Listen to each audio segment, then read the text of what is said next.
In the skies above the world's cities, oceans, and mountains, millions of passengers travel every day, trusting that technology, training, and human precision will carry them safely from one place to another.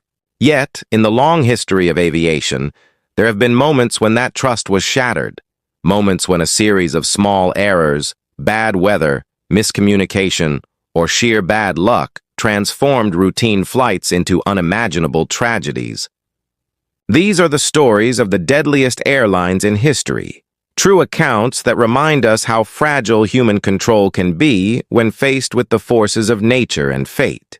It was March 27, 1977, when two Boeing 747s, one operated by KLM Royal Dutch Airlines and the other by Pan American World Airways, found themselves on the same fog-covered runway at Los Rodeos Airport on the Spanish island of Tenerife. A terrorist bombing in Gran Canaria had diverted many flights there, overcrowding the small airport. The KLM crew, eager to depart before duty hours expired, prepared for takeoff.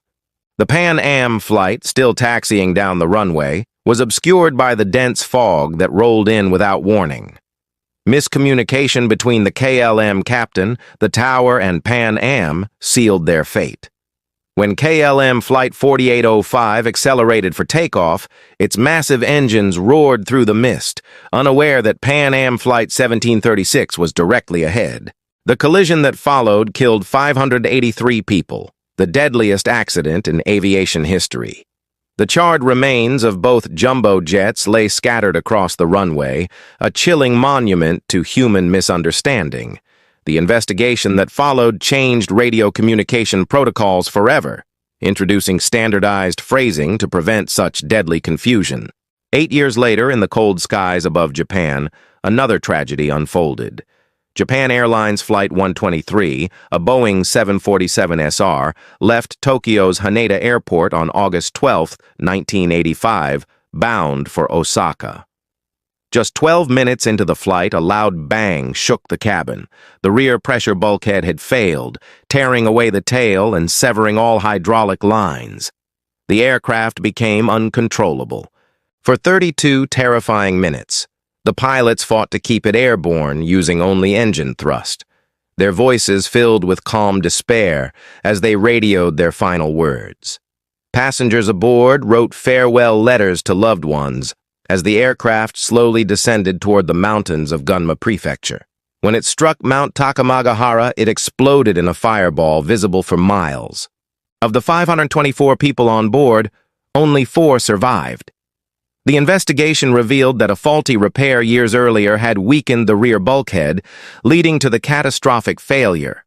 It became a grim lesson in the importance of meticulous maintenance and oversight in aviation engineering.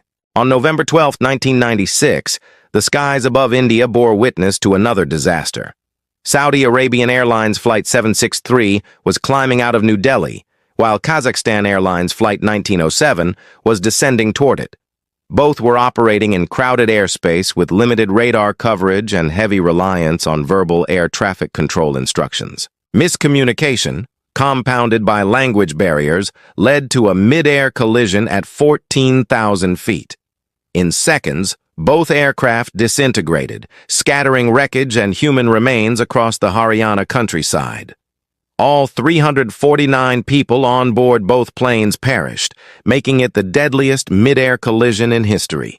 The tragedy exposed flaws in international air traffic control coordination and highlighted the urgent need for onboard collision avoidance systems, which soon became mandatory on commercial aircraft worldwide.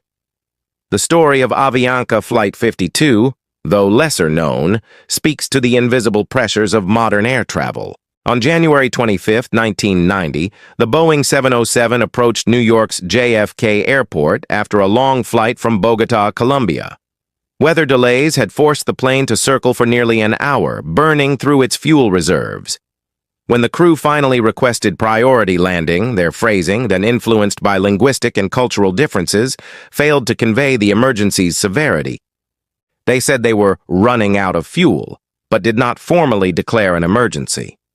Air traffic control, unaware of the critical situation, delayed them once more. Moments later, The engines sputtered and failed one by one. The lights went out. The plane crashed into a wooded hillside in Cove Neck, Long Island, killing 73 of the 158 people on board. The survivors spoke of the eerie silence before impact, the sound of wind rushing over powerless wings.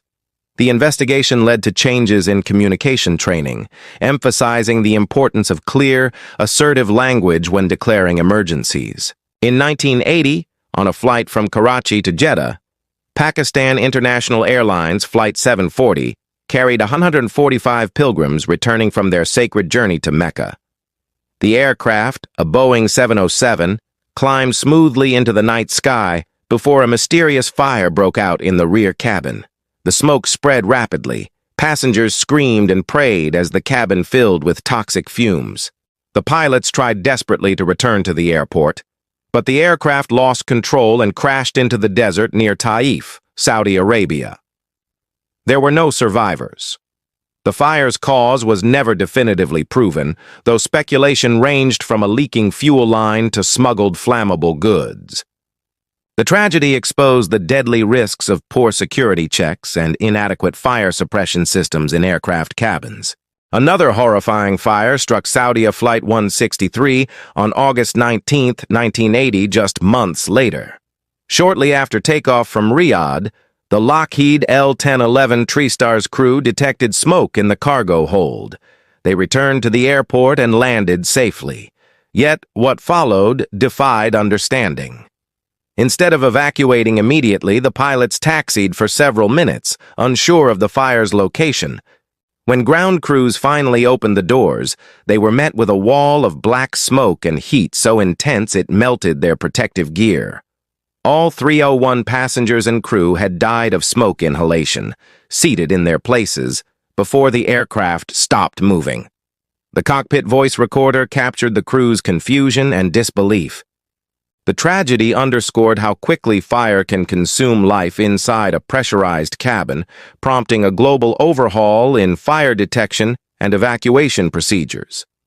In 1991, another flag carrier, Nigeria Airways, became part of aviation's dark legacy when Flight 2120, operated by a Canadian charter company, took off from Jeddah bound for Sokoto.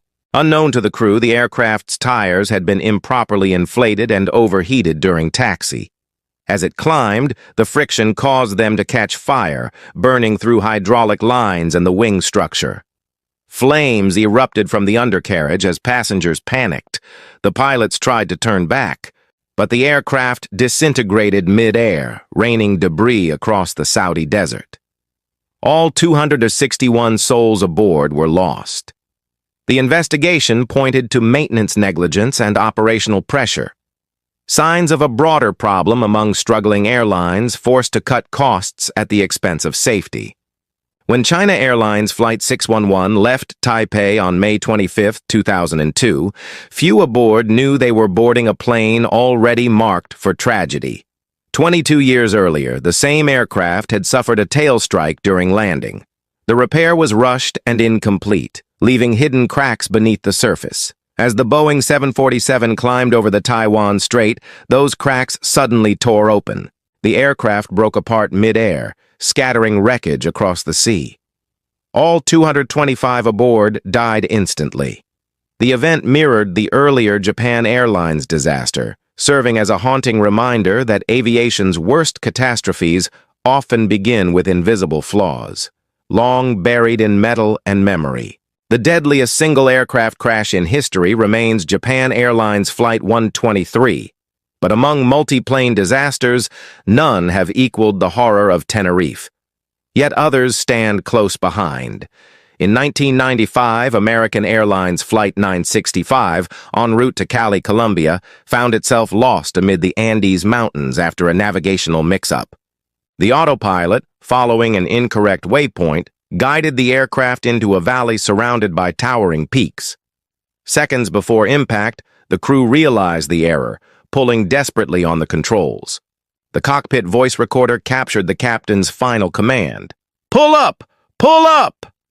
The plane struck a mountain ridge, killing 159 people.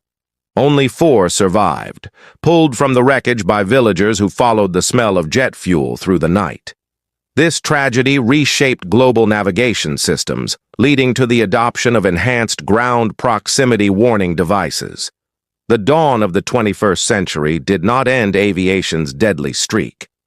On June 1, 2009, Air France Flight 447 departed Rio de Janeiro for Paris. Over the Atlantic, it encountered a line of towering thunderstorms.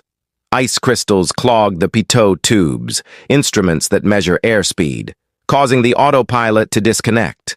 The flight crew, suddenly deprived of reliable readings, became disoriented in the dark, stormy night.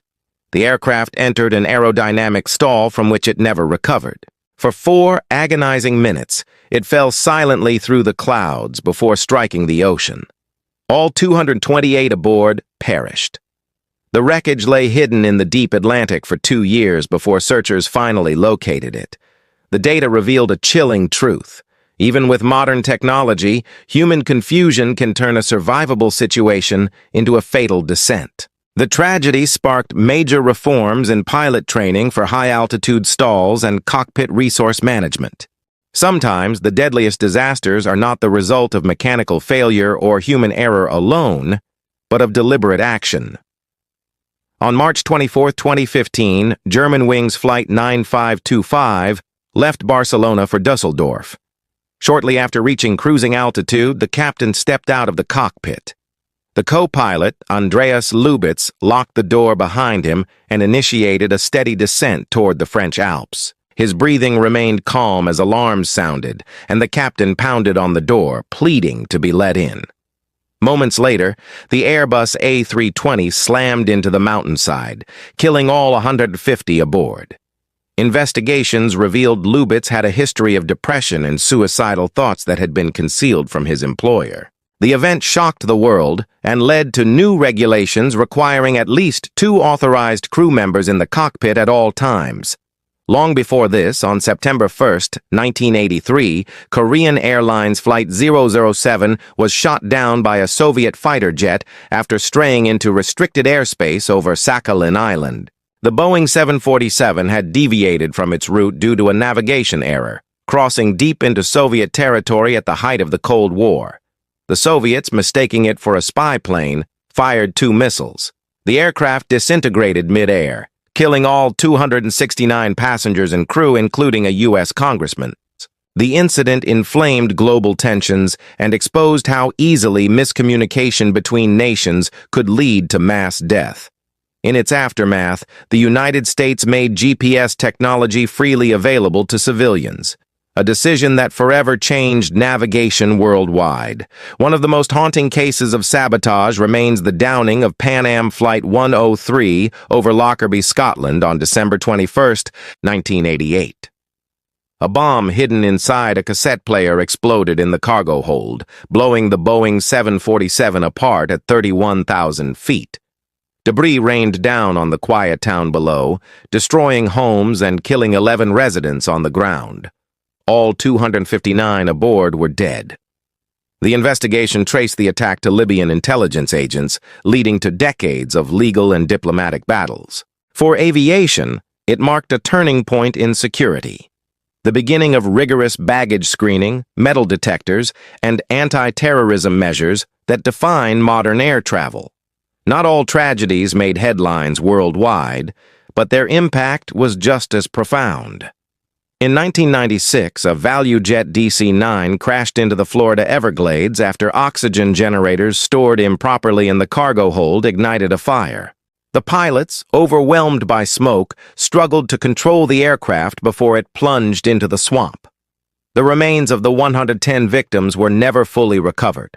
The crash exposed the dangers of cost-cutting and inadequate regulation in low-cost carriers. ValueJet was later grounded, rebranding as AirTran after public outrage, but the stain of the Everglades crash never faded. Air disasters are often a mirror of their times, reflecting the technology, politics, and pressures of their era. In the 1970s and 80s, rapid expansion of global air travel pushed airlines and airports to their limits. Maintenance standards varied, training differed by culture, and communication was far from standardized. In developing nations, economic strain and political instability often led to lax oversight. Yet, every crash, no matter how tragic, forced change.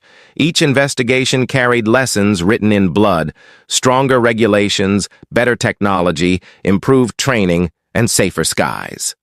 Today's aviation industry is statistically the safest form of travel ever created.